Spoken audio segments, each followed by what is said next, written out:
Starting off strong, we have Pam Anderson. Pam got her breakthrough role starring in the series Baywatch alongside David Hasselhoff. Back in the day, she made the front pages of newspapers, and she was the headline after it was announced that she would be marrying Tommy Lee from Motley Crue on a beach in Mexico after dating for just 4 days. They went on to have 2 sons before divorcing in 1998. Before the couple split, something pretty wild happened. So wild that there is now a TV series on Disney Plus documenting the scandal from start to finish. A former disgruntled worker broke into the safe in their home, which contained an over 1 hour long tape of the two of them getting busy. Anderson and Lee did everything they could to stop the tape from being released to the public, but the worker was able to get a distribution company and the tape was officially leaked. Anderson sued the company, but the tape was eventually digitalized and released online. At that point, there was nothing she could do. She has never seen it and she still has never made a dollar. Eventually, she got a hold of the employee, got everything settled, and the shenanigans were stopped. She got pregnant with her first child during this time, and she told the media outlets that she would no longer be going to court, no more dispositions from weird lawyers. Her career was not going super far after Baywatch. It's a decent show, but it is not an Oscar-worthy performance. Next up, we have Kim Kardashian. Only a couple of years after the whole Pam Anderson Tommy Lee tape leak, Kim Kardashian found herself in a similar situation with her boo at the time, Ray J. In October of 2002, the couple decided to go to Cabo, Mexico, taking a luxury vacation to a resort to celebrate Kim's 23rd birthday. They took a handheld camera with them and filmed themselves doing all kinds of wacky stuff, playing on the beach, chilling in the villa, getting busy in their hotel room. Those tapes remained a secret for 5 years before being sold to the X-rated video company Vivid Entertainment as a 41-minute movie featuring Kim Kardashian. Kim got wind, and much like Pamela Anderson, she attempted to sue the company. But here's where things get a little weird.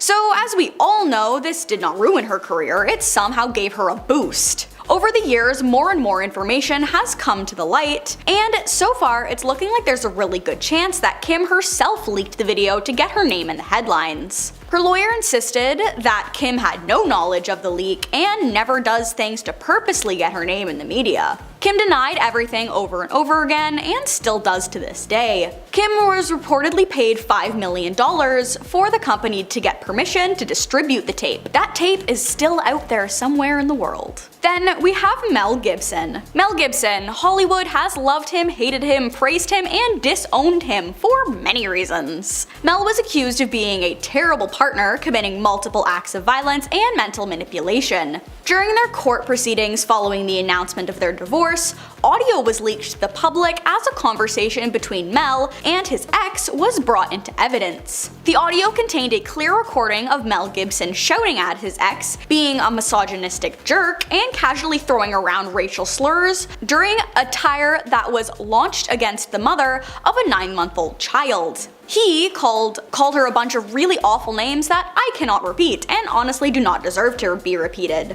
Mel went off, and I truly had to stop reading the script from the trial because it was just so messed up. This dude is evil and vile and has zero control of his own emotions. There was a massive debate between Mel and the court crew on what could be done about this and who leaked the audio. He then blamed Jewish people for being behind the plot. This dude has been in like no movies since the audio was leaked, apart from Daddy's Home 2 and something about Santa. It's safe to say he ruined his own career and there was no one else to blame. Following that up, we have David Hasselhoff, yet another Baywatch member on the list. It's unfortunate to see a big 90s star go down the drain. His career was already slow going, seeing as his roles weren't as big or as successful, but when his daughter captured a video of him at his worst, it was even harder to watch. David and his family have all said that he's had issues with drinking and overdoing it. However, he did say he was going to quit and had been doing fairly well for a while too, until his daughter caught him on camera lying shirtless on the floor of his hotel room, very aggressively eating a burger and cussing her out. She then released the tape onto the internet to show people how bad he had really gotten, and hoped that because the world knew how bad it was, it would convince him to do better. It was actually David's idea to have her film too, so that to see himself when he knew he wouldn't remember it in the morning. So while his career was already careening, people saw who he was at that point in time and haven't seen him the same since. Then we have Donald Trump. With a name as big as his, it's almost hard to find a place to start. As a political figure, everything he does and says is either recorded or witnessed. And that's part of the whole problem. He has little to no filter. He's talked about building a wall to separate them from their neighboring country, he talked about his opinions on immigration policies, and about his relationship with different people of different cultures. He's made seriously questionable comments on global warming and claimed it was created by China to make the factory business less competitive, and believes that one of the big problems in America is political correctness, which he doesn't have much of. And the tweeting. He was posting multiple tweets a day, and half of them were nonsense, or trash-talking his political opponents, or his very strong opinions. He really messed himself up with the tweeting. Recently, he was arrested for multiple different legal issues, and his mugshot blew up the internet. Like, people were getting it printed on t-shirts and everything. He attempted to make America great again, and instead, he got a mugshot, so many memes about him, and a joke for a career. Next is Michael Richards. His career began to take off starring as Cosmo Kramer in Seinfeld, and basically ended when he was fired as an executive producer of Jeopardy! But there was some moments in between that put every single nail in the coffin. It started back in 2006 when he went on an extremely racist tangent during the Laff Factory when colored members of the audience were heckling him. No one found that funny. But he did have a chance to change this. In fact, Jerry Seinfeld himself requested that David Letterman bring him onto the late night show so that he could formally apologize for his explosive rant. Well, he didn't really apologize. He just kind of rambled and glossed over the apologies. The crowd kind of laughed because they thought it was a bit, when in reality, he just wasn't all there. There was a few more times where he was given the opportunity to publicly apologize, but all of them were at half effort and could barely even be considered an apology. His career ended fairly quickly, and he has been almost off the radar, even though it's been over 15 years since the incident. To follow that up, we have Shia LaBeouf. His career started when he was just a kid on the Disney show The Even Stevens, and he was also in the movie adaptation of Holes.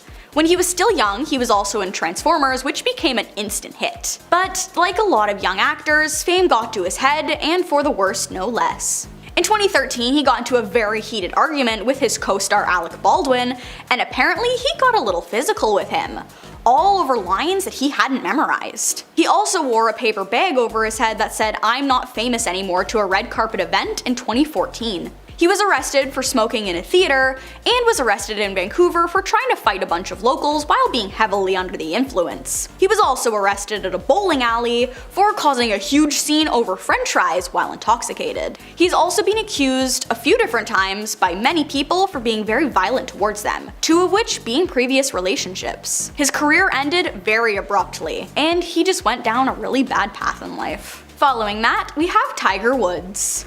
He was one of the most known golfers in the world. He won 3 career Grand Slams in the first 5 years of his career, and he was the youngest and fastest person to complete 50 tournament wins while on tour. His career was booming right from the start, but his career began to decline in 2008 when he had a major injury to his back and his game wasn't nearly as good. He was also arrested for a DUI charge, and in 2009 he was accused of cheating with many different people from a New York nightclub. When the news broke of this situation, he claimed he was taking an indefinite break from professional golf. There was a few minor things that happened between 2010 and 2016, but in 2017 he finally got the 4th surgery on his back that was supposed to help with the lingering pain. And just a few months after that, he was arrested for a DUI once again, after being found asleep at the wheel of his car and failing multiple sobriety tests. In 2021, he was in another almost fatal crash once again, and has finally been able to swing properly again, but knows his career will never be at the height it used to be.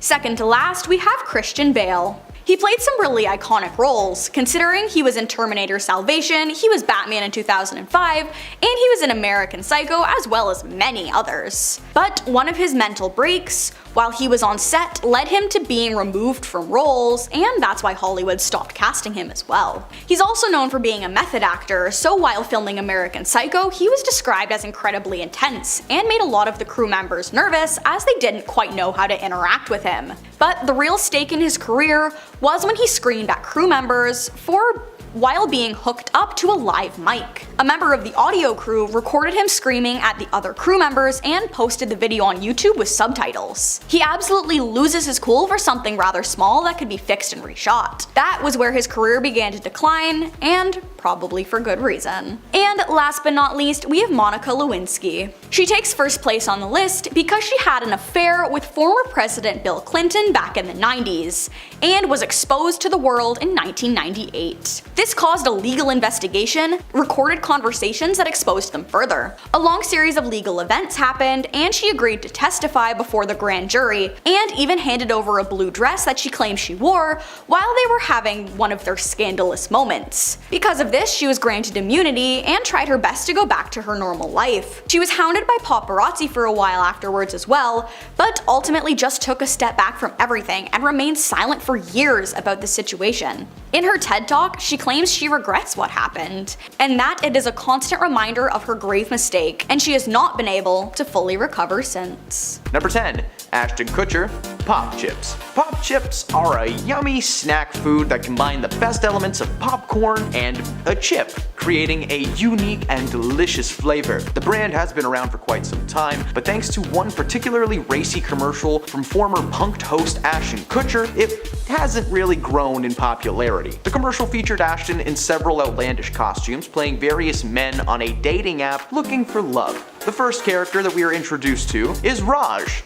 a Bollywood producer. Yeah, within the first few seconds of this commercial, we are just blasted with Ashton in brownface, sporting a very stereotypical accent. Now, I don't know who at Pop Chips thought that this was a good idea for a commercial. What does it even have to do with the brand? Like, it would maybe make sense if one of the dudes being interviewed was a bag of Pop Chips or something, right? That would have at least been a little bit more entertaining, but instead this commercial was just so racially fueled that it was pulled from TV after only a week on air. Thankfully, Pop Chips were so delicious that they weathered the media storm and returned in a new commercial last year. And I'm gonna go have some after this video. Number 9. Kim Kardashian, Skims. Now, Kim Kardashian is no stranger to a brand collaboration. She has been the face of many products over the years in various markets. In 2022, she decided to create her own line of undergarments and star in a commercial showcasing what she made. While showing off the clothes' ability to stretch and form fit at the same time, her fingers suddenly distorted, becoming long and witch-like for a brief moment. When the ad was released, Kim did not receive the feedback that she was expecting. Instead of people focusing on the fact that she created underwear that molded to you, they pointed out the obvious edit on her hand and called her out for distorting her own image to appear more slender. The major backlash came from that, and everyone was pointing out the fact that Kim was trying to push an unrealistic body image on her fans, and the ad was pulled after just 5 days. According to the company, the mistake was actually a glitch and not an editing choice, but the commercial had to go through lots of hurdles before actually being filmed and released into the world. So you're telling me that nobody was like, hey, look at the elastic man move she got going on right there. Number 8. LeBron James, Samsung. If you genuinely love a product and use it regularly, hey, why not partner with the company and make a little extra cash? LeBron James did just that in 2012 after starring in a commercial for Samsung advertising the Galaxy Note 2. While there isn't really much wrong with the commercial other than being a little bit longer than it should be, it was the aftermath that landed LeBron on this list. 2 years after releasing the commercial and continuing to rep the brand, his Galaxy Note rebooted one day suddenly and deleted every single thing on the device. Unlike most Apple products, Samsung actually charged its users to keep their information stored in a cloud, an option that James did not go for. James tweeted out that his phablet rebooted and deleted all of his things, giving him the sickest feeling that he had ever had. He later deleted the tweet, but not before being retweeted over 1,000 times. Of course, this hurt the sales of the product, and his commercial was ultimately pulled from air. Something tells me that LeBron has since switched to the iPhone. Number 7. Kendall Jenner, Pepsi. Sponsored brand deals can mean a lot of money for the people involved. Just look at every cologne on the planet. They hire someone to stand on a beach for 30 seconds and they make $1 million. Around 2017, Kendall Jenner decided to partner with the soda brand Pepsi to create a commercial that would act as both an ad and a PSA against hate. Does that make sense? The commercial consisted of hundreds of people from different parts of the world drinking Pepsi. Eventually, everyone comes together on the streets of what looks like New York, but it's not specified, and Kendall looks to the crowd, wipes off her makeup, and follows suit. The cringiest moment comes when the crowd of people appear to be at a standoff with police, and Kendall walks through the crowd and just hands an officer a can of Pepsi. He sips it, the crowd cheers, and then they swarm the cops, who are suddenly cool with everything that's happening. The ad was meant to be a political statement following the passing over several African American men and women in the United States, aiming to bring people together, which it did, but for like the wrong reasons. The world collectively just cringed and laughed at this absolute mess, forcing Kendall to drop an apology video on that season's premiere of Keeping Up with the Kardashians. She may have apologized, but we're never going to forget the weirdest commercial that's ever been filmed. Number 6, Timothée Chalamet, Chanel. As I said, perfume commercials have some of the dumbest advertisements, but they somehow end up making millions. I could do an entire top 30 list of cheesy and bad commercials, but let's keep things trendy and talk about Timothée Chalamet's recent Bleu de Chanel commercial. As with all perfume ads, you either say too much or you don't say one word at all, and in this case, it was nothing at all. Timothy was paid handsomely to walk on camera in slow motion and stare into the lens while the song Nights in White Satin by the Moody Blues begins to play. The commercial lasts about 30 seconds before it abruptly cuts to a bottle of the product and Timothy saying, Bleu de Chanel. But for some reason, he really puts an accent on it. He's like, Bleu de Chanel. The caption beneath the ad reads, a fragrance for the man who is deeply himself. What does that mean? What if said man is a stick-wielding maniac? What does that smell like? Tulips? That's the other thing about all these ads. They never actually explain what anything smells like. They just leave it up to our imagination. A fragrance for a man who is deeply himself. That sounds like Axe body spray to me. Bring on that dark chocolate spray.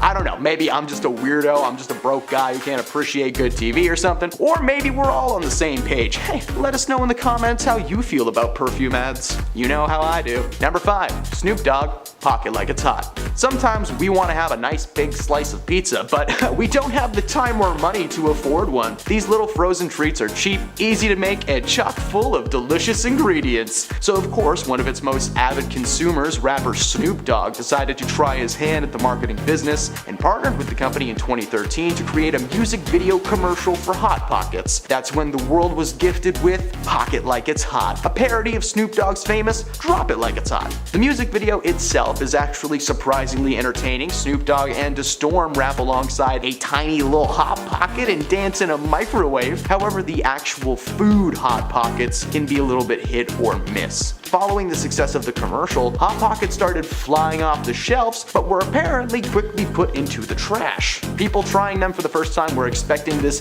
explosion of taste, but they were more than likely met with a burning mouth or cold pepperoni, and somehow at the same time. Honestly, this isn't the worst brand deal on the planet, I just thought it might be fun to share. Number 4, Kesha, Catchers. She woke up in the morning feeling like P. Diddy, and apparently in the mood to throw some stuff. Pop singing sensation Kesha was performing at a concert in 2011 when she decided to throw some product placement at her crowd. There is a company in the world called Lifestyle, a name that may be familiar to some, especially if you've taken a certain educational course in school. You know the one I'm talking about with the birds and the bees and the cartoon nether bits. Kesha teamed up with the company to develop and print Kesha Catchers, a special edition tube with Kesha's face right on the front. Fans attending these concerts were promised to be covered in sweat and a little bit of no-no juice, maybe a little extra something if they were lucky, but the only thing the fans left her concerts with were plastic paper cuts on their hands from trying to catch these things. She was throwing them like ninja stars. Kylie Jenner, Kylie Cosmetics. Kylie Jenner is the youngest of the Kardashian clan and is super successful for her age. In 2019, she was on the cover of Forbes magazine for being the youngest self-made billionaire ever, following the successful partnership between herself and the cosmetic brand Ulta, a beauty salon company, which would allow her brand, previously only available online or in pop-up stores, to be on shelves in Ulta's 1,000 plus stores across the country. If you ever purchase this product or intend to in the future, let me just tell you exactly where it comes from so you might not do that. A lot of employees at the factory that mix and package these products complain about never being given proper safety equipment that, you would need to do the job. They were given hairnets, lab coats, and safety goggles. Okay, cool. That means that their hands and their faces are just completely exposed. Workers would regularly report migraines, chemical burns, all that fun stuff. And if that's not bad enough, they were actually forced to act as human test subjects for her new products. Kylie was always very proud about her company never testing things on animals, but for some reason she feels that people aren't such a big deal. Number 2. Dan Aykroyd, Spicy Skull Juice. Dan Aykroyd is probably best known for his time on the live television sketch show Saturday Night Live, but a lot of you geeky people out there might know him as Ray Stantz from the Ghostbusters franchise. While he is best known in the acting world, he is one of the many celebrities who opted to go the no-no juice route and decided to start producing his own brand of an adult beverage that starts with a V and rhymes with latka. Since I can't actually say it, I will be referring to the product as Skull Juice for the rest of this entry, just saying that you should be able to visualize this product. Dan's Skull Juice can be purchased around the world. The novelty of the product is not that it's Dan Aykroyd Skull Juice, but it's the fact that the liquid comes in this large skull-shaped bottle that you've definitely seen in every college dorm or basement of someone's mother's house. While the product may be fun for the bottle, the actual juice inside of it is some of the worst stuff that most people have ever tasted, myself included. Good God, it's bad. There are already well-established brands that exist, and they are some people's party go-tos. I just want to clarify, I'm not telling you to go try brands or anything. In fact, take your money that you were gonna spend on the juice and go just buy a skull. Message me, I know a guy. Number 1, Nicki Minaj, Minajesty. Despite having a clever name, this celebrity endorsement perfume has one of the weirdest bottle designs that I've personally ever seen. The design is based around one of her iconic looks on stage, sporting a pink hairstyle and bright bustier, plus the bottle has this weird golden face with just a little bit of detail, like just enough to be creepy, but not enough to be Nicki's exact face. It's not just the bottle though, it's the way she tries to sell it. The ad for this perfume sees Nicki chasing a majestic horse through a forest as her extravagant dress is slowly ripped apart by trees, and it ends with her approaching a castle in the woods where there sits a massive bottle of the product overhead. The men guarding the gate smell the fragrance on Nicki and open the gates. Again, weird commercial. What does it smell like though? Jim Carrey, one of the biggest and highest paid actors of our time, has shared his thoughts on Hollywood since retiring from the spotlight. After the Chris Rock Will Smith Oscars slap incident, Carrey shared his opinions on the standing ovation Will Smith received when winning an Oscar later that night. Hollywood is just spineless, and it really felt like it was a clear indication that we aren't the cool club anymore. Carrey went on to say that Smith should have been escorted from the Dolby Theater after slapping Rock for making an insensitive joke about his wife, Jada Pinkett Smith. In March 2022, Carrey announced to Access Hollywood that he was probably retiring from acting. Well, I'm retiring. Yeah, probably. I'm being fairly serious, he shared. It depends. If the Angels bring some sort of script that's written in gold ink that says to me that it's going to be really important for people to see, I might continue down the road, but I'm taking a break. Carrey added, I feel like, and this is something you might never hear another celebrity say as long as time exists, I have enough. I've done enough. I am enough.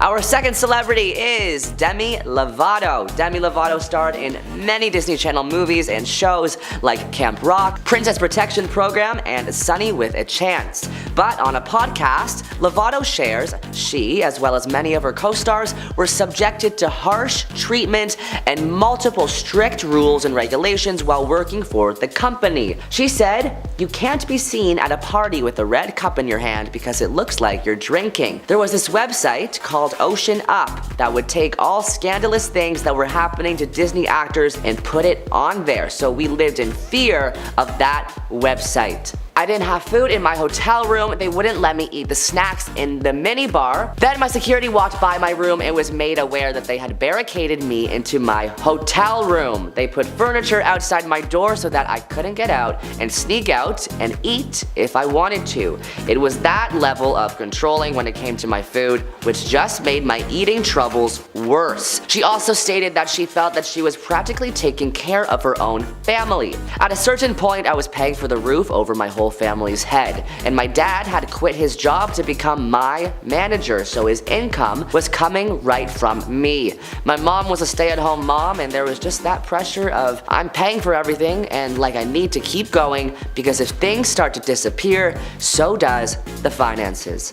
Our next celeb on the list is Isla Fisher. The actress nearly drowned while filming a scene in Now You See Me. Fisher discussed what went wrong with the stunt, and it is horrifying. I was in a tank of water. My character is submerged in a tank, and piranhas are dropped on her head, she says. And whilst we were there, we shot it over 3.5 days. Even though I had a quick release magnetic thing on my handcuffs, the chain that went between my ankles and my wrists was not able to be broken, and it got stuck underneath the slat and I was trapped. The actor also discussed the kill switch in the tank. There was a quick release switch that could have emptied the tank of water in 70 seconds. However, as a result of being tangled, Fisher was unable to reach for the switch.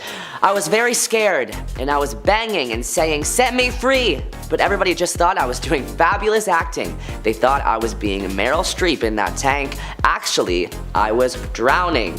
I guess Hollywood really wanted that good take. Our next celebrity is model Miranda V. The modeling world seems harmless, but darkness looms. Miranda accused Gigi and Bella Hadid's father of inappropriate physical behavior in a lengthy Instagram post in February 2018. Thank you, Kate Upton. It is time people like Paul Marciano and Mohammed Hadid get exposed for who they really are. I met with Paul at his guest headquarters. That's actually an apartment. I thought it was a professional meeting, but it was just me, him, and champagne where he inappropriately touched me in an apartment. All to get a test shoot for guests. Former Disney Child star Allison Stoner exposes Hollywood with her new podcast, and some of the claims are alarming. Allison said, "I lost the ability to relate to non-famous experiences after the age of 8. Imagine on your 8th birthday you could never walk outside again without being stopped, asked for photos, or followed, unless you wore a disguise or brought security with you." Allison also mentioned the horror when they had to kiss both Dylan Sprouse and Cole Sprouse for an episode of The Sweet Life. The experience left them with conflicted feelings. Your character may have some arc or transformation that isn't evident upon reading the script of the first episode, Stoner explained. So writers and executives might decide to make your character do anything on the next episode, and it's assumed that you're gonna agree to whatever is scripted. My first kiss, and several of the times I experienced kissing, all happened on camera. On camera. Was I ready for that?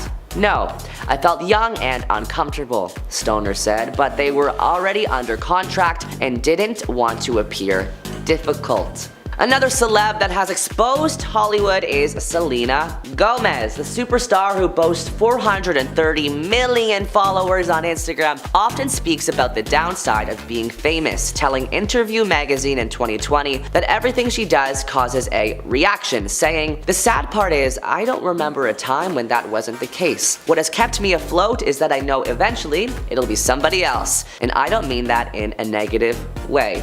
She said, adding that fame has still allowed her to talk about things that are important to her. "A huge part of why I have a platform is to help people. That's why I think I'm okay with the magnitude. I mean, I'm not really okay with it, but I'm gonna say that I am because it's worth it." Perhaps the celebrity with the most famous Hollywood horror story is Miss Britney Spears. In 2008, Jamie Spears, her dad, was granted the conservatorship after Britney reportedly struggled with mental health issues and was hospitalized.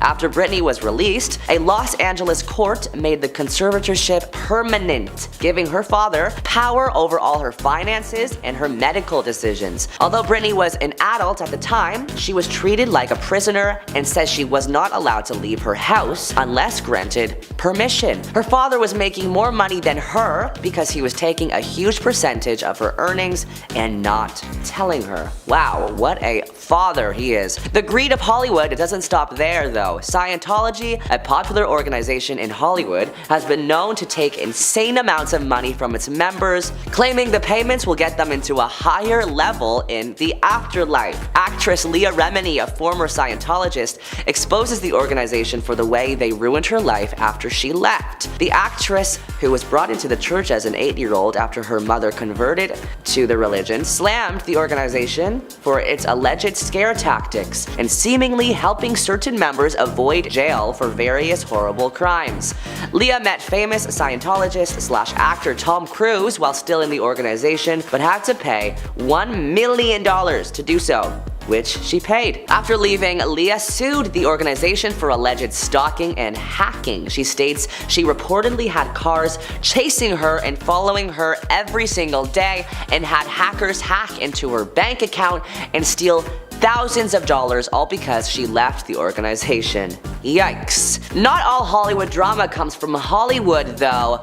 And this was the case for Kim Kardashian in Paris. In October 2016, while on a work trip to Paris, Kardashian was robbed at 3 a.m. while alone in her hotel. She was tied up and blindfolded while men in masks raided the hotel room for money. In the end, $10 million worth of jewelry was stolen, as well as 2 cell phones. Kim's sisters and bodyguards were at the club while everything took place, and Kim decided to stay home because she was tired. Boy, was that a life-changing mistake. Kim recalled the fear that she felt during a conversation with the concierge, who was also held hostage in that moment. She says to the concierge, "I'm like, what is happening? Are we gonna die? Just tell them I have children. I have babies. I have a husband. I have a family. Like, I have to get home.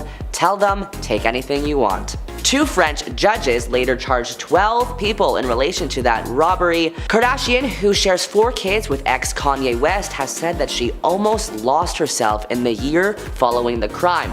Explaining on the Alec Baldwin show in 2018, "I was never depressed, but I wasn't motivated to get up and work like I used to. It shook me." However, the reality star also shared that she has learned to feel grateful for the experience in a way. "There was a lot of me that measured who I was by how much I had. I thought, oh, I'm worth so much," she noted. "That needed to change in me." Our final celebrity of the day is Miley Cyrus. Although Hannah Montana was a family-friendly show, starring in it gave Miley an identity crisis, she says. "I had gone from being a character almost as often as I was myself." And actually, the concept of the show is that when you're this character, when you have this alter ego, you're valuable. You've got millions of fans, you're the biggest star in the world, and then the concept was that when I looked like myself, when I didn't have the wig on anymore, nobody cared about me. I wasn't a star anymore. So that was drilled into my head, Cyrus explained. "I really had to break that, and I think that's maybe why I almost created a characterized version of myself at times, in the way of being aware of how other people see me. I never created a character where it wasn't me, but I was aware of how people saw me, and I maybe played into it a little bit," Cyrus continued. Speaking of her persona after, Cyrus has also talked about how the costumes and makeup took their toll on her, likely causing some body dysmorphia.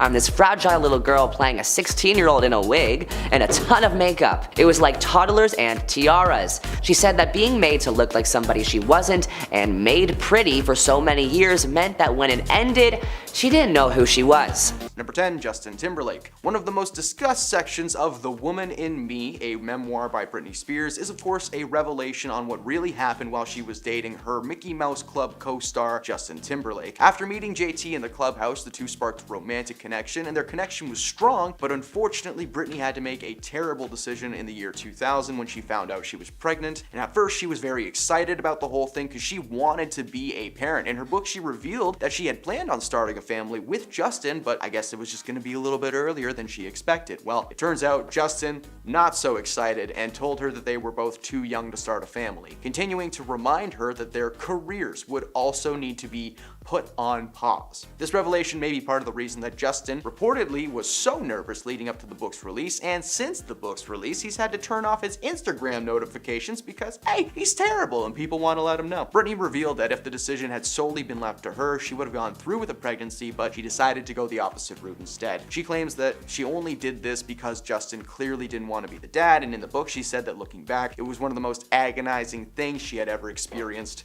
in her life. Number 9, Jamie Foxx. So this is one of the more recent secrets that's been revealed, so to speak. So far, this is just an allegation, but a woman is suing Jamie Foxx for alleged physical mistreatment at a rooftop restaurant. The allegations are being backed up by 2 eyewitnesses, a friend of the victim and a security guard who saw the whole thing go down and let it happen. According to the unnamed woman, she spotted Jamie at a restaurant around 11 p.m. and after a couple of hours decided to ask him for a picture. Jamie was apparently under the influence, and according to the accuser, he became very handsy as the night progressed. He said yes to the picture and then apparently said that the woman had a model's body and smelled good. Then there are some darker and honestly pretty disturbing details that I can't go into in this channel, but if they're true, something tells me Jamie's career may be done. Truly just dark stuff. The court case is being brought forward as the Survivors Act is about to be implemented in the US. This act allows victims of physical offenses to bring civil cases to court after the statute of limitations has expired. The statute means that after a certain amount of time has passed, the victim can no longer file criminal charges. However, the new act means that civil cases are good to go. So we will see what happens to Jamie in the coming weeks. Number 8.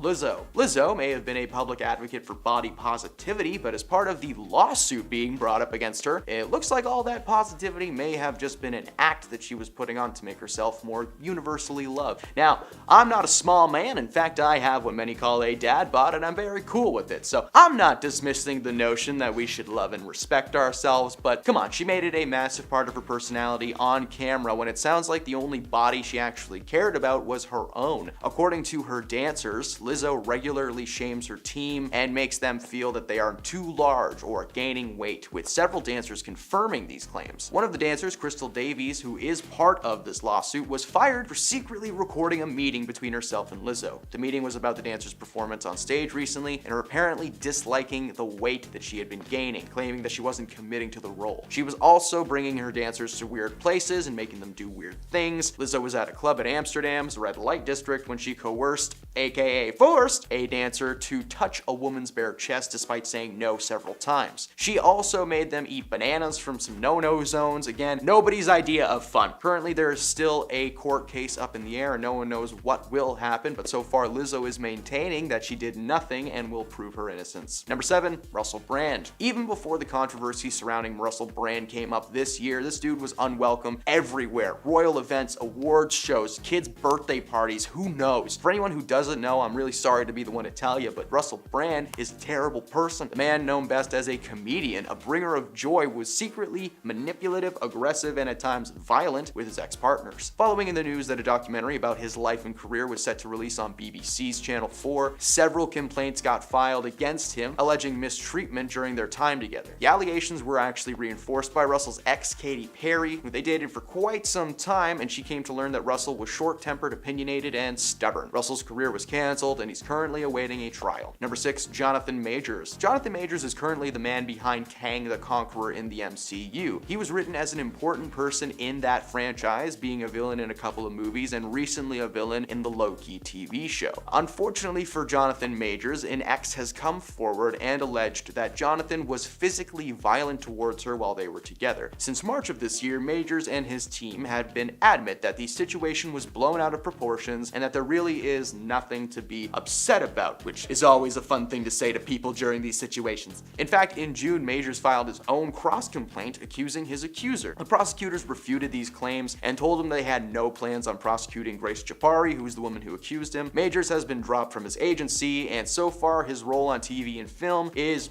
pretty up in the air. I mean, his character Kang may even be kicked out of the MCU and replaced by Doctor Doom, so let's see what happens as the year progresses. Number 5, Jada Pinkett Smith. Cheating rumors and dating scandals followed Jada and Will throughout their entire relationship. Since day one, people were convinced that they were in an open relationship or had just been straight up cheating on each other. Turns out that those rumors were kind of true, because ahead of the release of her book Worthy, Jada sat down with People magazine and every other news outlet to share some inside info. The most revealing one was that herself and Will Smith were actually separated for 7 years. Of course, that's not all though. Jada is slowly ruining that guy's life and then some. When Jada revealed the truth about her separation from Will, she claimed that by the time they reached 2016, they just became exhausted with each other. The news of their separation was a mild shock at best, because Super Sleuth fans claim that they had proof Will and Jada were separated a long time ago. Some of the clips that were submitted as evidence of Will and Jada just prove it, because Will and Jada was on Red Table Talk and he looks drained. He just looks like a man dealing with so much mentally speaking. In her conversation with Will, she literally says that herself and Will had basically broken up, but instead of just outright admitting the information, she decided to hold on to it until the release of her book. A lot of Jada fans commented on the resurfaced clips, and we can all agree just Will is having a rough time, and I just feel for this guy at this point. I could go on and on about how terrible Jada Pinkett Smith is, but I've only got a couple of minutes and I already wrote a lot of lists about why she's bad, so go check him out. Number 4, Mark Wahlberg. Marky Mark and the Funky Bunch hit the rap scene in 1991, and despite sounding like the title of a cheesy kids cartoon, the crew had a small following and garnered quite a bit of success. Enough for leading man Mark Wahlberg to be spotted, picked up by Hollywood to star in The Corruptor, a 1999 action flick that sees Mark play the leading man, Danny Wallace, a police officer who attempts to stop substance trafficking and corruption by the Chinese triads. He had a successful acting career that's recently been declining in quality, but he's still acting and he looks great at 52, so please don't hurt me, Mark Wahlberg. Growing up in Boston, he was the youngest of 9 children and was relentlessly bullied by his fellow siblings. His parents divorced when he was very young, and he became addicted to no-no snow by the time he was 13. He dropped out of high school and was eventually arrested at the age of 18 for attempting to slay 2 Vietnamese men. Apparently, he was walking home late one night under the influence of hallucinogens when he spotted the men. Close friends at the time confirmed that Mark did have a bit of a racial bias with his upbringing, which caused him to be instantly aggressive towards anyone who,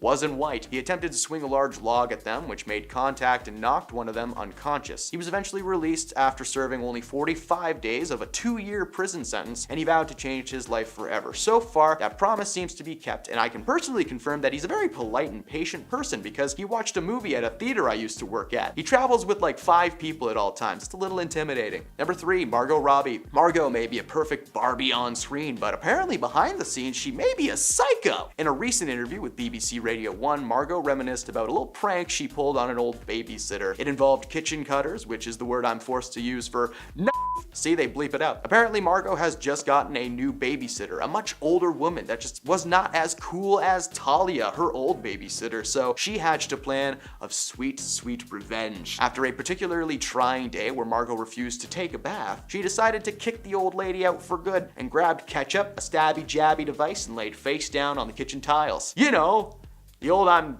kinda dead routine. As you may expect, her babysitter walked in, took one look, screamed, and just jogged out the door. She was gone. She traumatized the woman, who quit, and Margot successfully got her old babysitter back. But that's very messed up, and Margot was so young when she did that. That is so dark, a dark place for someone's mind to go that early on. Was she secretly a little crazy this whole time?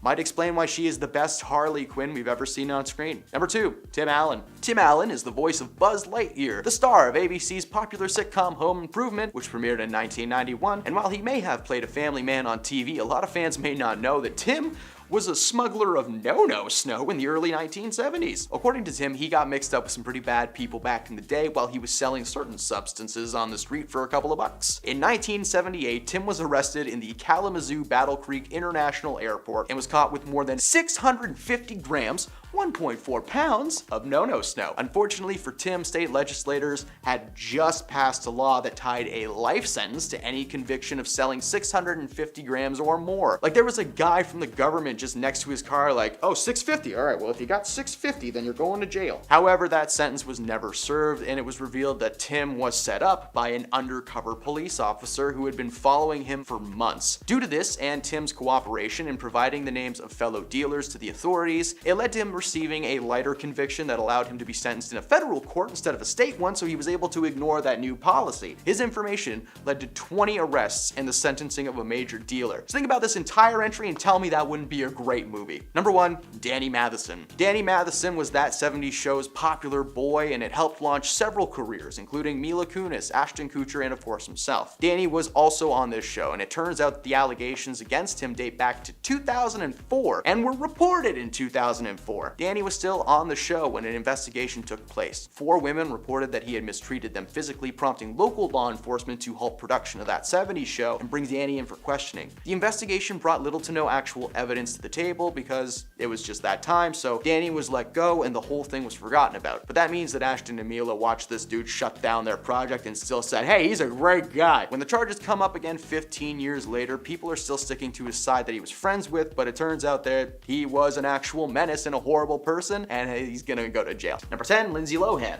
In the early 2000s, Lindsay Lohan faced a ton of public scandals, but one that's not talked about often enough actually took place behind the scenes of a little show called Ugly Betty. Lohan was a guest star on the show in the 3rd season playing Kimmy Keegan. Kimmy was supposed to stick around for 6 total episodes, but that number was shrunken down to just 4. The reason being was her co-star and, the lead of the show, America Ferrera, just didn't get along with Lindsay on set. According to America and several of the Ugly Betty crew members, Lindsay would just show up with an entourage of people, usually under the influence of herbs and spices, and the production crew had to repaint her dressing room when she left because it was just so messed up. One crew member alleged that she would cut images of her own face out of magazines and tabloid articles as if she were making a collage of some kind. America claims that one scene took over 30 takes to get right because they just kept flubbing their lines. Lindsay's team of buddies have been adamant that America had too much power and was the sole reason that she was asked to leave the show. Unfortunately, if you do bad things, enough people know about it, karma comes around. Number 9, Julianne Moore.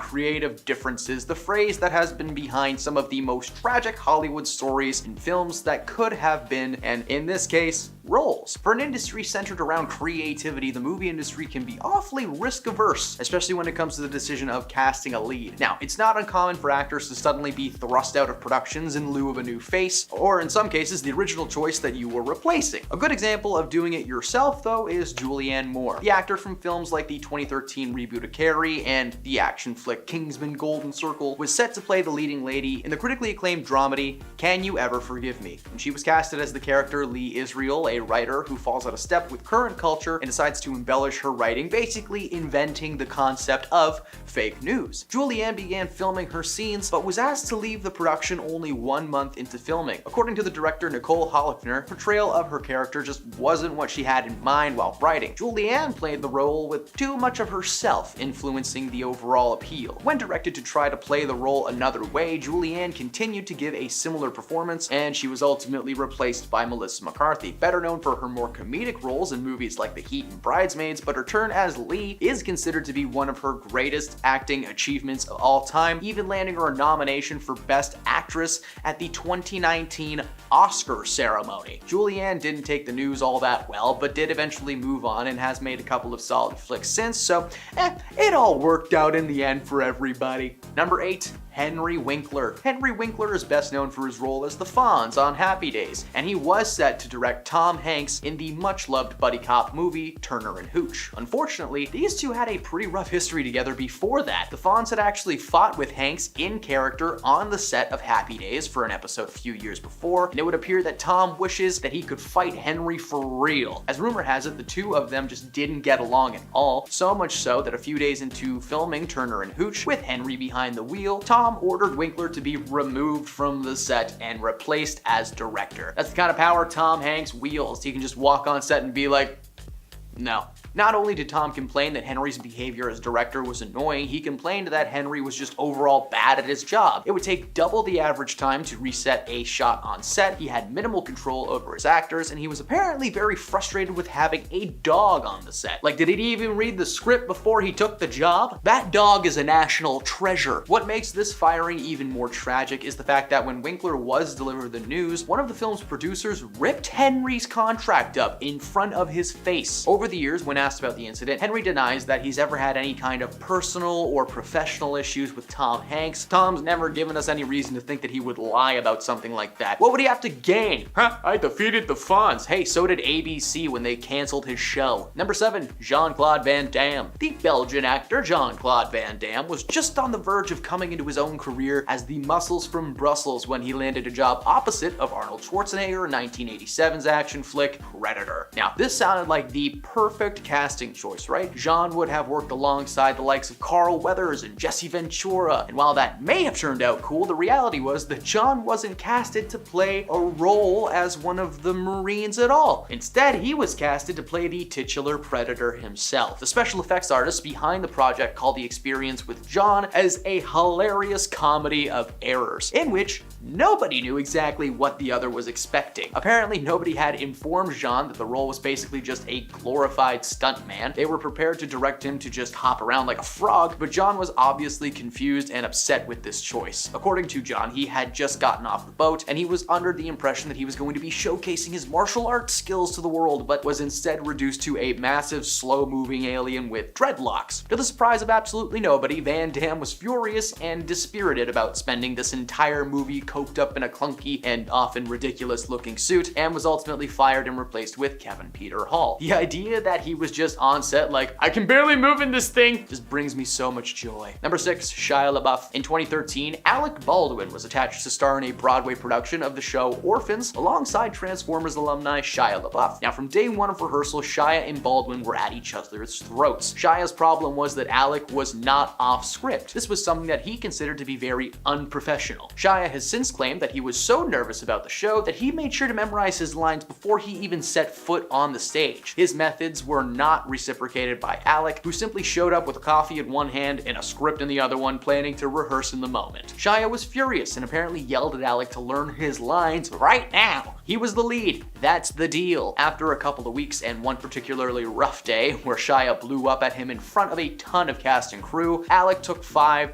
and had a meeting with the producers. He said that if Shia wasn't let go, that he was gonna quit. Well, producers caved and Shia was let go. In the tabloid, they claimed creative differences, but Shia later shared his side, clearly upset with being dropped as if he meant nothing to the show. Number 5, Dennis Hopper. Dennis Hopper is one of the groundbreaking actors and directors of the 1960s and 70s New Hollywood, now eventually finding his niche in the early 90s, playing villains in films like Speed, Waterworld, and the live-action Mario movie where he plays Bowser. Yes, that exists. No, it's not good. So, it came as no surprise when he was casted to play Kristoff, the all-powerful TV producer controlling Truman Burbank's life in the film The Truman Show. The cast was stacked and it included Hollywood heavyweight Jim Carrey as the titular Truman. Anyone with a brain cell would have been excited to be a part of this movie, still considered to be one of Jim's best dramatic performances. However, 2 days into filming his scenes for Kristoff, which were only supposed to take 10 days to film, Hopper was unceremoniously let go from the set. Apparently, Dennis had a contract in place with producer Scott Rudin that he would be fired should his work be unsatisfactory. He must have been pretty bad in the role, as the director Peter Weir has been described as extremely reluctant to ever remove an actor from a movie. Reports later surfaced that Hopper was basically half asleep while playing the character, and while Kristoff wasn't written to be, a manic madman, he did require just a little bit of effort to be properly portrayed. Ultimately, Ed Harris stepped in to play the role after production had been desperately trying to replace Dennis to avoid having this film be shut down entirely. Thankfully, that never happened, and The Truman Show has gone on to be one of the most depressingly heartfelt films Jim Carrey has ever made. Oh, and Ed actually got nominated for an Oscar, so sorry Dennis, looks like they made a good move. Number 4, Eric Stoltz. Alright, here, let's talk about a little bit of the 1985 comedy sci-fi Back to the Future. I loved this movie growing up. The story followed Marty McFly, a high school student who's accidentally sent back to 1955 in a DeLorean invented by his close friend and scientist Dr. Emmett Brown, played by Christopher Lloyd. And no, we're not going to talk about that friendship, even though it's a little strange. And they're forced to get his future parents together before he disappears from existence. Now, whoever pitched this movie must have been lacking some sleep. The film went on to spawn 2 sequels, creating what's considered to be one of the greatest film trilogies of all time. And while Michael J. Fox may have played the iconic Marty McFly, he actually wasn't the first actor to put on that puffy vest. A young man named Eric Stoltz was initially casted to play the role. You may not recognize Eric because his most famous character was drenched in prosthetics and makeup, playing the character of Roy L. Dennis in the film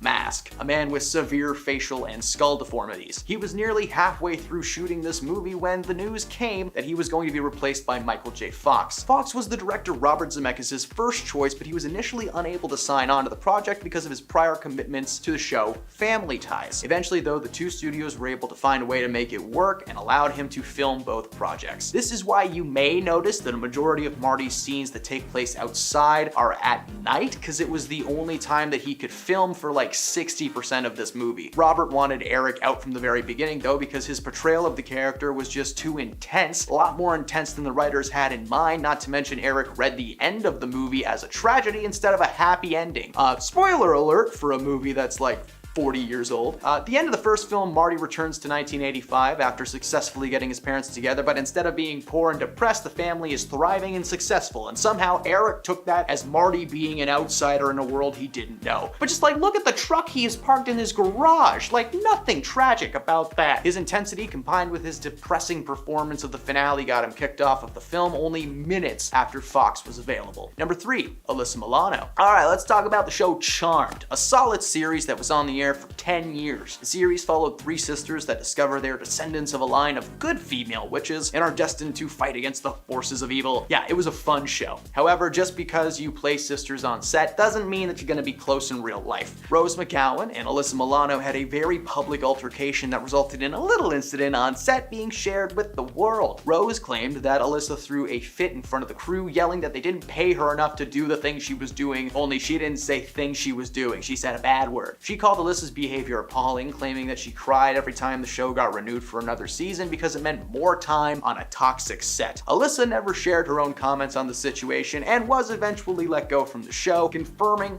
what she was being accused of. Number 2, Thomas Gibson. Thomas made a name for himself starring as one of the leads of the series Criminal Minds. He was on the show for a few years, and in that time he made a few problems for the people unfortunate enough to be staff members of the series. There were a few issues over the years that would have warranted some action, like screaming at producers and writers for not doing a good job, but the incident that got him kicked off the show for good involved a kick. In 2016, Thomas was swiftly fired from the series after an incident with a writer named Virgil Williams. An internal investigation revealed that Thomas kicked Virgil one day during production of an episode that Gibson was directing. Now, as I've said before, that was not the first incident on set that really should have resulted in some kind of punishment. In 2013, he pleaded no contest to no juice related reckless driving after being arrested under a DUI, and 3 years before that, he allegedly shoved an assistant director, Ian Wolfe, during a late night location scene. That led to the studio ordering Gibson to take 8 hours of anger management, which clearly worked out. According to most of the people on set though, Thomas was a wild card. Some days he'd be friendly and accommodating, and the next,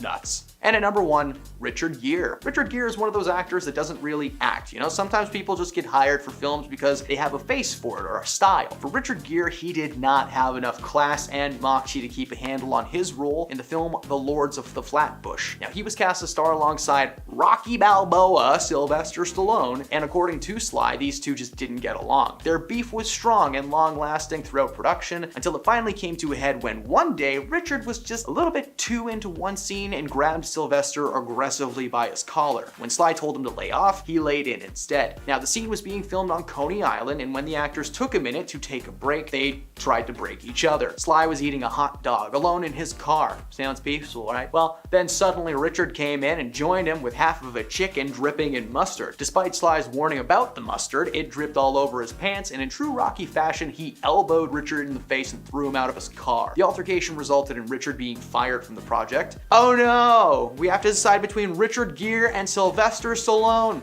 I wonder how quick that decision was. Number 10. Russell Brand. Even before the controversy surrounding Russell Brand came up this year, this dude was unwelcome at royal events, award shows, birthday parties, anything and everything public. For anyone who doesn't know, I'm sorry to be the one to inform you, Russell Brand is secretly a terrible person. The man known best as a comedian, a bringer of joy, has secretly been manipulative, aggressive, and at times violent with his ex-partners. Following the news that a documentary about his life and career was set to release on BBC Channel 4, several complaints were filed by exes alleging that Russell had mistreated them during their time together. The allegations were actually reinforced by Russell's ex-fiancée, Katy Perry. They dated for over a year and a half, and in that time, she came to learn that Russell was short-tempered, opinionated, and stubborn, qualities that make a man a terrible person. Russell's career was canceled, and he's currently awaiting a trial. Number 9. The Oprah Maui Scandal. Oprah has been claiming to be many things since the Maui backlash has begun. A good boss, a charitable woman, and an advocate for the island of Maui. By starting this fund and donating her spare millions, she's made her mark in the public as a woman who cares so much. So much that she's asking you to give her your money as well. Isn't that nice? Well, not really. The money that she donated turned out to be taxed, so she didn't actually donate anything, and of course, the main issue that people have with Oprah is that she's a billionaire asking average, everyday people for money. As I've mentioned in previous videos, Oprah would not care about Maui or its people if she didn't have a vested stake on the island. Oprah has had property in Maui for quite some time, being almost a second home to her. When the fire started raging, she started fundraising. Think about all of the things that have happened in the past few years. We all forgot about Australia being on fire in 2020. Western Canada was on fire earlier this year. Some parts of Florida have been underwater and are still right now. Yet, Oprah has decided to dedicate her time and money to helping out the area where she has a vacation home. Number 8, Colleen Ballinger. Former YouTuber Colleen was accused by several of her young fans as being a creepy creepo who wanted to be their friend. Colleen is best known for her character Miranda Sings on YouTube, who became so popular that she received her own Netflix series. If you want to watch it, I'm sure you will need a VPN or something. It's probably banned in every country. She was basically messaging her fans to deliver so-called advice when she was really trying to just manipulate them into being her little minions. And not the little yellow guys with the glasses, that'd be different. There was a massive amount of proof in the pudding. Fans had screenshots of conversations, with one fan claiming that she actually sent him lingerie as a joke. Oh man, lace underwear, hilarious. Following instant backlash from the world, Colleen decided to post an apology online, which she did, while playing a ukulele. This woman is shown to be weird to everyone, and she thought it was appropriate to go online and sing about it. In response to the cringiest apology of all time, her fans resurfaced a video that really should have gotten her canceled when it first came out. A few years ago, she decided that it would be an awesome idea during one of her live shows to sing and dance to Beyonce's Single Ladies while in blackface. Yeah, it is the roughest clip of Colleen. She's just barefoot on stage, wildly flailing and waving her arms, and nobody at that show is like, that's weird.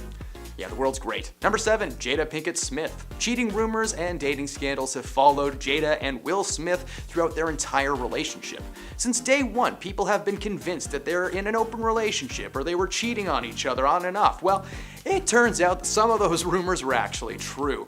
Ahead of the release of her new book, Worthy, Jada sat down with People magazine to share some inside information. The most revealing was that herself and Will Smith have actually been separated for like 7 years. Now, of course, that's not all. Jada's actually slowly ruining this man's life and mental health. When Jada revealed the truth about her separation from Will, she claimed that by the time they reached 2016, they had become exhausted with trying to make things work. The news of their separation was like a mild shock at best, because Super Sleuth fans claim to have proof Will and Jada have been separated forever, and the proof is in the interviews. The first clip to be submitted as evidence was Will and Jada's Red Table Talk interaction, where she admitted to the entanglement with August Alsina, simultaneously admitting to a brief separation. In the conversation, she literally says that herself and Will had basically broken up, but instead of just telling us right then and there, she decided to hold on to that information for a better time. A lot of Jada fans have commented on the resurfaced clips, saying that Will looks drained, like he's clearly dealing with a ton mentally speaking. Now, I could go on and on about how terrible Jada is, but I've done lots of videos about that in the past, so go and check those out. Number 6, Justin Timberlake. One of the most discussed sections of The Woman in Me, a memoir by Britney Spears, is of course the revelation of what really happened while Britney and her Mickey Mouse Club co-star Justin Timberlake were together. After meeting JT in the clubhouse, the two sparked a romantic connection. Their connection was strong, but unfortunately Britney had to make a difficult decision in the year 2000, after she found out she was pregnant. At first, Britney was actually pretty excited about the whole thing. In her book she revealed that she had planned on starting a family with Justin at some point, just that this was going to be a little bit earlier than she expected. Well, turns out Justin was not so excited and told her that they were both too young to be starting a family, continuing to remind her that their careers would also need to be put on pause. The revelation may be part of the reason that Justin has reportedly been so nervous leading up to the book's release, and might be why he's turned his Instagram comments off. Britney revealed that if the decision had solely been left to her, that she would have gone through with the pregnancy, but she decided to go the opposite route instead. She claims to have only done it because Justin so clearly didn't want to be the dad.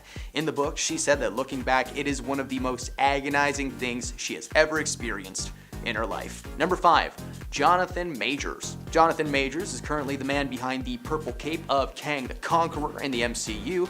Kang has been written as a very important figure in Marvel. In Ant-Man Quantumania, he was the main antagonist, only he was just acting as a variant of the real antagonist, which was an army of Kangs from across the multiverse. I know, I'm gonna get geeky for a second.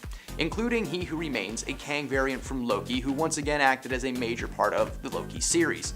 Unfortunately for Majors, an ex has come forward and alleged that Jonathan was physically violent towards her while they were together. Since March of this year, Majors and his team have been adamant that the situation's blown out of proportions and that there's nothing to be upset about.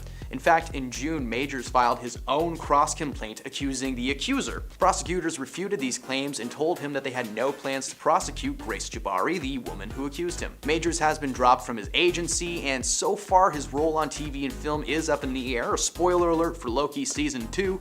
The series ended with Kang not really being He Who Remains anymore, and it's unclear of what's going to actually happen. Now, there have been rumors that his role in the MCU as the big bad will be replaced by Doctor Doom, so we'll see. Sorry if you don't like nerdy stuff, that's just my little tangent. Number 4, Lizzo. Lizzo may have been a public advocate for body positivity, but as part of a lawsuit being brought against her, it seems like all the positivity might have just been an act that she was putting on to make herself more universally loved. Now, I am not a small man. In fact, I have what many people consider to be a dad bod, and hey, I'm cool with that, so I'm not dismissing the notion that we should love and respect ourselves, but like, she made it a massive part of her personality on camera, and when it sounds like the only body she actually cared about was her own. According to her dancers, Lizzo regularly shamed her team and made them feel like they were too large or gaining weight, with several dancers confirming these claims. One of the dancers, Crystal Davies, who is part of the lawsuit, was actually fired for secretly recording a meeting between herself and Lizzo. The meeting was about the dancer's performance on stage recently, and Lizzo apparently disliking the weight that she had been gaining, claiming that Crystal just wasn't committing to her role. She was also bringing her dancers to strange places and making them do things against their will. Lizzo was at a club in Amsterdam's red light district when she coerced, aka forced, one of her dancers to touch a woman's bare chest, not something that she wanted to do. She also made them eat bananas from some no-no zones that, again, not their idea of fun. Currently, it's still up in the air as to what the outcome will be in this trial, and so far Lizzo is maintaining that she has done nothing wrong and will prove her innocence any day. Number 3, Joe Jonas and Sophie Turner. Joe and Sophie got together back in 2016 after they had been set up by mutual friends, something that they had apparently been trying to do for quite some time. They got together and instantly fell in love, getting married just over a year after getting together. Sophie admitted to Rolling Stones in 2019 that she was hesitant at first because Joe was a big musician, she was a big TV and film star, meaning that most of the time they would be on opposite ends of the world. Eventually, she warmed up and got together with Joe officially. The split came out of nowhere. For the most part, their relationship has seemed to be stable on the outside. They were never a part of cheating scandals, which is surprising considering Joe's lack of discretion. There were never any strange rumors, photos, they were just like a happy couple. As of September 1st, Joe Jonas filed for a divorce from Sophie, with the only current information being that Joe has claimed the relationship is irretrievably broken. Something pretty serious must have gone down in a very short amount of time, because only hours before this announcement, Joe posted a photo of himself on Instagram with his ring on full display. Now, despite the minimal amount of tea spilt so far, we are in for one super messy and public divorce. Things have settled down a bit in the past few weeks, but Sophie was actually just spotted getting cozy with another dude very recently, so you can imagine who's taking things harder at this point. Number 2, Danny Matheson. That 70s Show was a popular sitcom that helped launch several careers, including Mila Kunis and Ashton Kutcher. Danny was of course also on that show, but it turns out the allegations that date back to 2004 surrounding Danny were reported in 2004.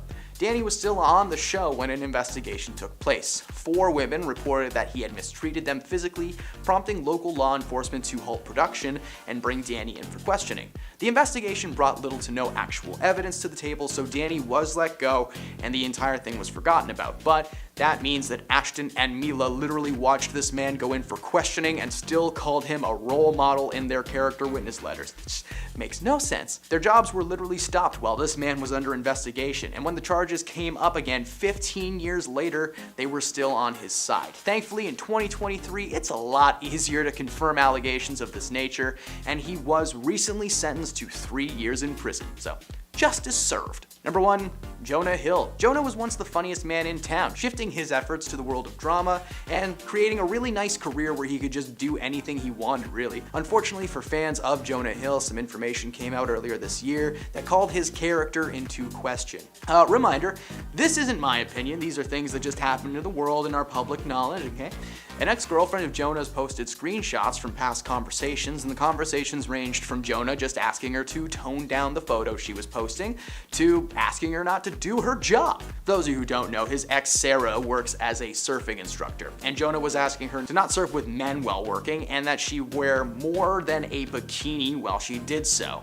When Sarah released these screenshots, she underlined them, calling Jonah a narcissistic misogynist, but also said she didn't really want anything bad to happen to him, so Since the messages have been released, there has been a massive online debate as to where Jonah stands in the eyes of the public. Some people feel that canceling him entirely is just a bit too much, and compared to some of the other scandals in Hollywood, especially that I just covered, Jonah Hill is relatively chill. Others want his name wiped from the face of the planet and never to be heard from again, so I don't know, give and take. First up, we have Conor McGregor and Machine Gun Kelly. It's difficult to tell exactly what happened between mixed martial artist slash UFC fighter Conor McGregor and rapper Machine Gun Kelly just before the MTV VMAs in 2021, but one video of the incident, which already had 1.5 million views by the next morning, showed a man in a suit on the red carpet holding back Conor McGregor, who then approached a large group of people, including Kelly and his then girlfriend, actress Megan Fox. All of a sudden, a large gasp went up from the crowd, and several handlers grabbed Kelly and pulled him away. People started yelling, "Run, run, run," and "Where's Megan?" The couple was surrounded by security as they were swiftly led away from the group. "Go this way, get her out this way," one woman commanded, steering the clearly distressed actress into a less crowded corner of the carpet. Photos and video immediately started circulating on social media.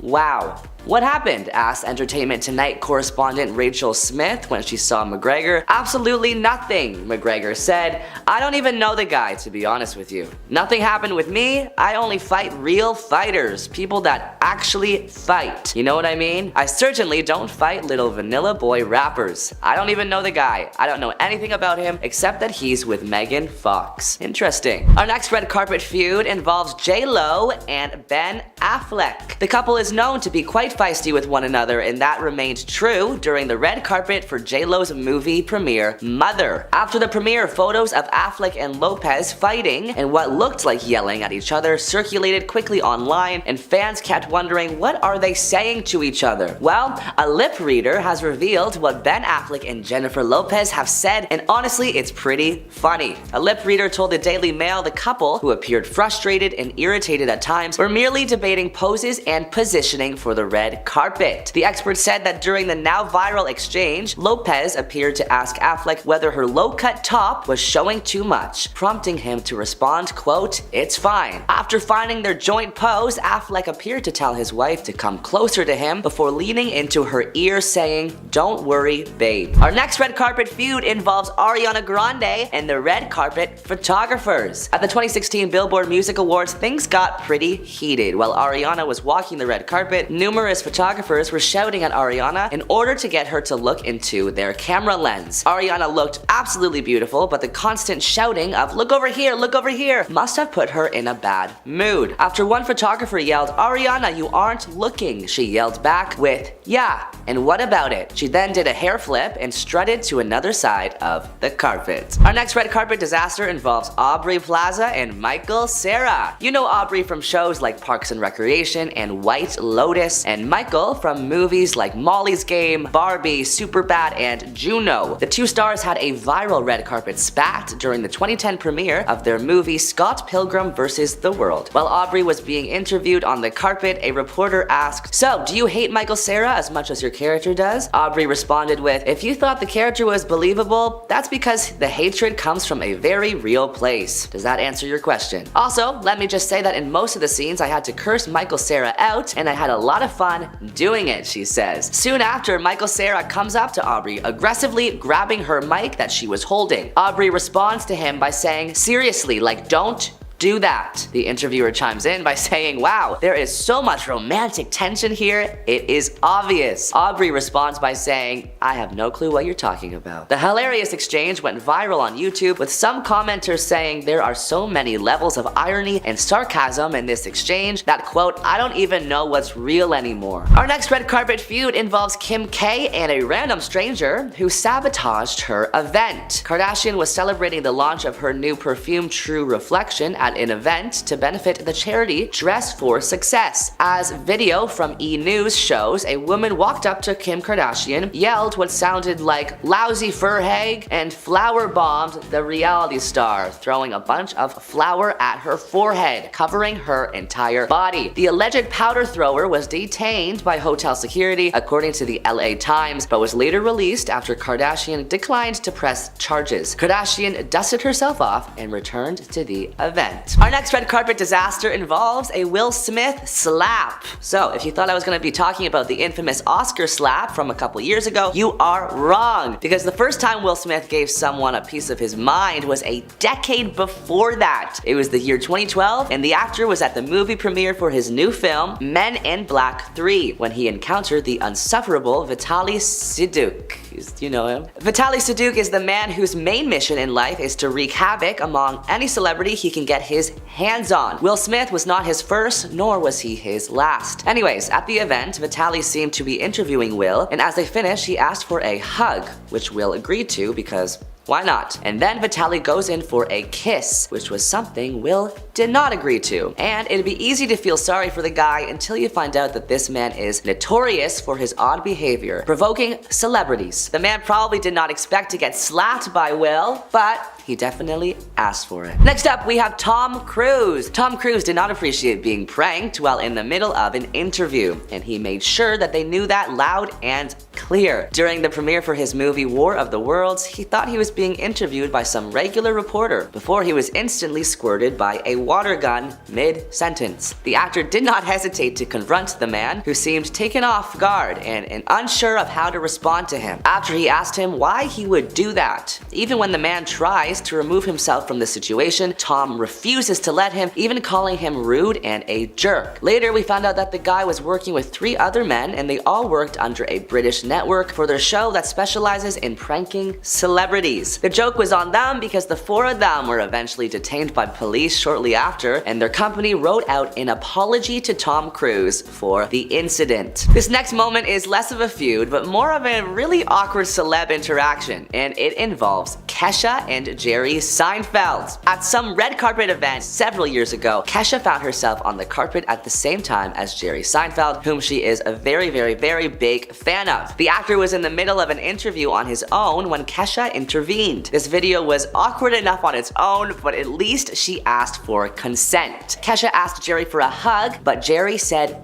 no, absolutely not. He later shared that he didn't intend to be rude, he just felt taken aback because she was sprung out of nowhere and he truly didn't know who Kesha was. I just think that this could be a learning lesson for us all. Should Kesha have kept pushing for a hug even after he said no? Probably not. Could Jerry have declined in a nicer way? Yeah, probably. But still, viewers remain divided on this, so whose side are you on? Another awkward red carpet moment involves Tiffany Haddish. When Entertainment Tonight reporter Lorna Zima asked Tiffany about her quote costume change at the 2022 Vanity Fair Oscars after party, the comedian was quick to put the reporter in her place. "I'm not wearing a costume, I'm wearing Dolce & Gabbana," the actress replied. "It's called an evening gown, darling. No one's paying me for this, I paid for it. It's custom." Zima tried to ease the tension with a joke, laughing about her quote time of death, but Haddish wasn't finished. "This is not an acting gig, this is my life. This is what fame looks like. This is what success looks like. This is what money looks like." Haddish went on to praise her friend Will Smith for slapping Oscars host Chris Rock earlier that evening, after Rock publicly mocked Smith's wife and actor Jada Pinkett Smith. Last but not least, we have Jim Carrey versus a red carpet reporter. Now, Jim has been in the public eye for decades for hit movies like Dumb and Dumber, Ace Ventura, and The Truman Show, but perhaps he will be best known for this very interesting red carpet interaction. It's clear that Jim Carrey wasn't thrilled about attending the Harper's Bazaar Icons party in 2017. What's not clear is why he showed up in the first place. There's no meaning to any of this, he told former E! reporter Kat Sandler when asked about his attendance. I wanted to find the most meaningless thing that I could come to tonight, and here I am. The interviewer pressed him about the meaning, or lack thereof, of the word icon, among other topics, but Carrey only continued on an existential rant about the meaning of life. His top what the heck remarks include, "I believe we're a field of energy dancing through itself," and quote, "We don't matter."